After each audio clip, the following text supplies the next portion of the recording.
মা, ও মা, আমার খুব খিদে পেয়েছে, তাড়াতাড়ি কিছু খেতে দাও। আমি এখানে বসছি। এটা না, এটা তোর ভাত। মা পেট থেকে ডক্টর থেকে নিয়ে এসে আমি খেয়েছি, এনে তুই খেয়ে নে। আচ্ছা ঠিক আছে। चाहने की आस ने धरा धरा शिकस्त ही हुआ 10 টাকা ইনকাম করার মূল্য নেই, এখানে বসে বসে মাছের মাথা দিয়ে ভাত খাওয়া হচ্ছে। জমিদারি ভেবেছে নাকি? আগে নিজে ইনকাম করো, তারপর মাছের মাথা দিয়ে ভাত খেতে বসো।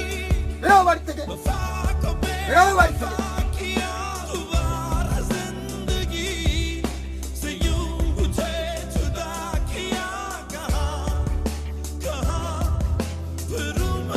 এই দাদা, ভাতের উপর রাগ করিস না, ভাতটা খেয়ে নে। তুই তো জানিস বাবা এক হাতে ইনকাম করে তো সেদিন বাবারও কষ্ট হয়। ভাই সবই ঠিক আছে, তাই বলে খেতে বসে এই ধরনের ব্যবহারটা বাবার মোটেও করে ঠিক হয়নি।